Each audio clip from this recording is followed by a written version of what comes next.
നമസ്കാരം. കൈപ്പൻ്റെ പുതിയ വീഡിയോയിലേക്ക് എൻ്റെ എല്ലാ കൂട്ടുകാർക്കും സ്വാഗതം. നമ്മളിന്നൊരു വലിയ യാത്രയാണ്. ഒറ്റ ദിവസം കൊണ്ട് ഏകദേശം ഒരു 5-6-7 മണിക്കൂർ കൊണ്ട് നമ്മളൊരു 4 സിറ്റി, ഇസ്രായേലിലെ പ്രധാനപ്പെട്ട 4 സിറ്റികൾ കവർ ചെയ്യുന്ന ഒരു കുഞ്ഞു വീഡിയോ ആണ് കേട്ടോ. ഇഷ്ടപ്പെട്ട് കഴിഞ്ഞാൽ മറ്റുള്ള കൂട്ടുകാർക്ക് ഷെയർ ചെയ്യുക. ഇത് നത്താനിയാണ്. നത്താനിയ എന്ന് പറഞ്ഞു കഴിഞ്ഞാൽ ഇസ്രായേലിലെ ഏറ്റവും പ്രധാനപ്പെട്ട 7ാമത്തെ നഗരമാണ്. വലിയ നഗരങ്ങളിൽ 7ാമത്തെ വലിയപ്പമുള്ള നഗരമാണ്. ഞങ്ങൾ ഫുഡൊക്കെ അടിച്ച് നൈസായിട്ട് ഒരു ഫ്രണ്ടിനെ വീട്ടിൽ പോയി ഫുഡൊക്കെ അടിച്ച് നൈസായിട്ട് ബസ് സ്റ്റാൻഡിൽ ചെന്ന് അവിടെ ഒരു ഏകദേശം ഒരു 1.5 മണിക്കൂർ പോസ്റ്റായിട്ട് ഹൈഫ എന്ന് പറഞ്ഞ വലിയ എന്താ പറയണേ തുറമുഖ നഗരത്തേക്ക് പോവുകയാണ്. അതായത് ഇസ്രായേലിലെ 3ാമത്തെ നഗരമാണ് ഹൈഫ. വളരെ എന്താ പറയുക, കണ്ണുകൾക്ക് കുളിർമയേകുന്ന കാഴ്ചകളാണ്. മൊട്ടക്കുന്നുകൾ, അല്ലെങ്കിൽ കാർമൽ മലയുടെ കാഴ്ചകൾ, മെഡിറ്ററേനിയൻ സീയുടെ ആ ഒരു നീലിമ ഒക്കെ നമുക്ക് ആസ്വദിക്കാൻ സാധിക്കും അവിടെ പോയി കഴിഞ്ഞാൽ. രാത്രി പോയി കഴിഞ്ഞാൽ പൊളപ്പനാണ്. ഞങ്ങളിപ്പോൾ ഉള്ളത് ക്രിസ്മസ് ടൈം ആയതുകൊണ്ട് ഒരു രക്ഷയില്ലാത്ത ലൈറ്റിങ്ങും കാര്യങ്ങളൊക്കെയാണ്. പണ്ട് ഇവിടെയൊക്കെ ക്രിസ്മസ് എല്ലാ വർഷവും ഇവിടെ ക്രിസ്മസ് ട്രീയും അതുപോലെ തന്നെ മതസൗഹാർദ്ദത്തിന് എപ്പോഴും അടയാളപ്പെടുത്തിയ 3 ചിഹ്നങ്ങൾ, ജൂയിഷിൻ്റെയും ക്രിസ്ത്യാനികളുടെയും മുസ്ലിമിൻ്റെയും ചിഹ്നങ്ങളൊക്കെ വെച്ചുകൊണ്ടുള്ള ക്രിസ്മസ് ട്രീ ഒക്കെ കാണാം കേട്ടോ. അമേസിങ് വ്യൂ ആണ് ഇവിടുത്തെ ഉള്ളത്, ഒരു രക്ഷയില്ല. അതുപോലെ തന്നെ 19ാം നൂറ്റാണ്ടിലെ ബിൽഡിങ്ങുകളും അതുപോലെ തന്നെ ബഹായ് ഗാർഡൻ, നമ്മൾ നേരെ കാണുന്നത് ബഹായ് ഗാർഡനാണ് കേട്ടോ. ബഹായ് ഗാർഡൻ്റെ സൗന്ദര്യം, രാത്രി സൗന്ദര്യം നമുക്ക് നല്ല രീതിയിൽ ആസ്വദിക്കാൻ പറ്റും. അതുപോലെ തന്നെ റെസ്റ്റോറൻറ്റുകൾ, നല്ല കിടിലൻ ഫുഡുകൾ ഹൈഫയുടെ പ്രത്യേകതയാണ് കേട്ടോ. അതുപോലെ തന്നെ എല്ലാ മതത്തിൽപ്പെട്ട ആൾക്കാരും തിങ്ങിപ്പാർക്കുന്ന ഒരു അടിപൊളി സിറ്റിയാണ് ഹൈഫ.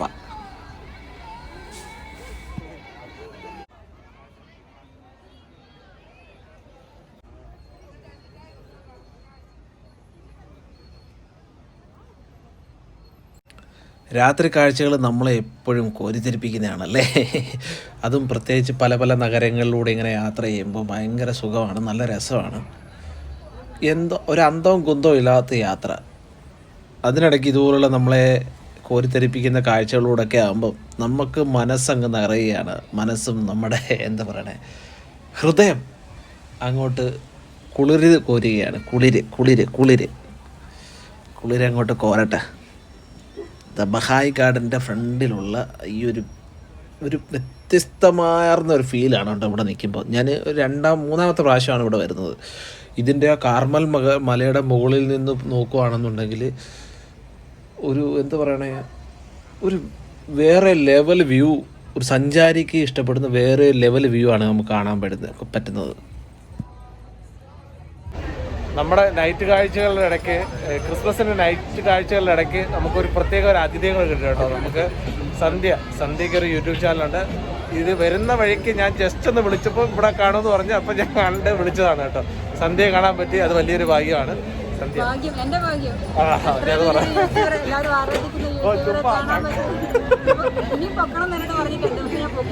കുറച്ച് ബുക്ക് ചെയ്യാൻ മതി. സന്ധ്യയുടെ ചാനലിൽ ലിങ്ക് ചെയ്യാനിട്ടേക്കാം. സബ്സ്ക്രൈബ് ചെയ്യണം, സപ്പോർട്ട് ചെയ്യണം. പരമാവധി എല്ലാ ആൾക്കാർക്കും ഒരേ രീതിയിലുള്ള സപ്പോർട്ട് കൊടുക്കാൻ എല്ലാവരും ശ്രമിക്കുക കേട്ടോ. അപ്പോൾ നമുക്ക് അടുത്ത കാഴ്ചകളിലോട്ട് പോകാം. Thank you.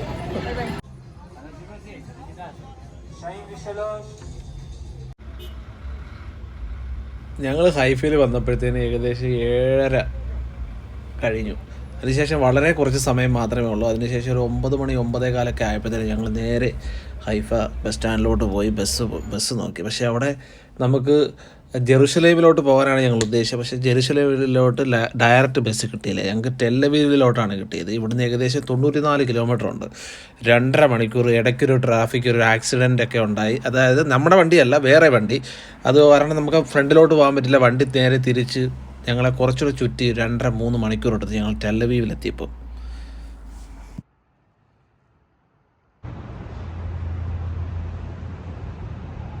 ഹൈഫയിൽ നിന്ന് ഞങ്ങൾ ഏകദേശം ഒരു 2-2.5 മണിക്കൂർ യാത്ര ചെയ്ത് ടെല്ലവീവിൽ എത്തിയിരിക്കുകയാണ്. ടെല്ലവീവ് പാതിരാത്രി ഇപ്പോൾ ഏകദേശം 12:30 ആയിട്ടുണ്ട്.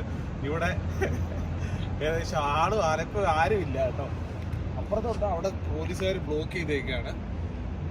ഇപ്പം ഈ ഒരു നഗരത്തിൻ്റെ കാഴ്ച നമുക്ക് ആസ്വദിക്കുന്നല്ലേ അല്ലേ അണ്ണാ?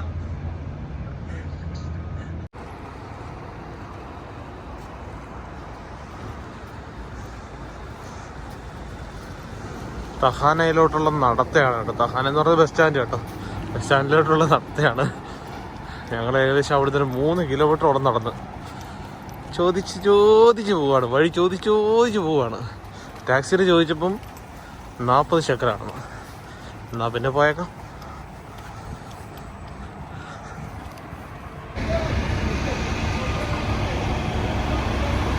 നമ്മളിപ്പോൾ കണ്ടുകൊണ്ടിരിക്കുന്നത് ഇവിടുത്തെ ടെലവീവിലെ റോഡ് പണിയാണ് കേട്ടോ. ഇസ്രായേലിൻ്റെ 2ാമത്തെ ഏറ്റവും വലിയ സിറ്റിയാണ് കേട്ടോ. നമ്മൾ 3ാമത്തെ സിറ്റി കണ്ടു, 7ാമത്തെ സിറ്റി കണ്ടു. ഇത് 2ാമത്തെ വലിയ സിറ്റിയായ ടെലവീവിലാണ് നമ്മളിപ്പോൾ ഉള്ളത്. ഇസ്രായേലിൻ്റെ ഫിനാൻഷ്യൽ ക്യാപിറ്റലാണ് കേട്ടോ ഇത്. ഇതിലേക്കൂടെ ഞങ്ങൾ തേരാപാര നടന്ന് ഏറ്റവും അവസാനം ഞങ്ങൾ സെൻട്രൽ ബസ് സ്റ്റേഷൻ്റെ അവിടെ പോയിട്ട് ഒരു ഷെയർ റൂട്ട് വിളിച്ച് ജെറുസലേമിലോട്ട് പോവുകയാണ്. വാവ്, എൻ്റെ പൊന്നെ, നമ്മൾ ജെറുസലേമിൽ അങ്ങ് ചെന്നപ്പോഴത്തേന് ഏകദേശം രാത്രി 1:45. 1:45 എപ്പോൾ തുടങ്ങിയ യാത്രയാണ്. ഒരു രക്ഷയില്ലാത്ത യാത്രയായിപ്പോയി. ജെറുസലേം സെൻട്രൽ ബസ് സ്റ്റേഷൻ്റെ അവിടെ ചെന്ന് ഒരു ടാക്സി പിടിച്ച് നേരെ കുറച്ച് കാഴ്ചകളൊക്കെ കണ്ട് ന്യൂ ഗേറ്റിൻ്റെ അവിടെയും ഡെമസ്കസ് ഗേറ്റിൻ്റെ അവിടെയും അതുപോലെ തന്നെ ആ പരിസര പ്രദേശങ്ങളും പ്രാന്തപ്രദേശങ്ങളൊക്കെ ഞങ്ങളൊന്ന് ചുറ്റി കറങ്ങി കുറച്ച് ക്രിസ്മസ് കാഴ്ചകളൊക്കെ കണ്ട്.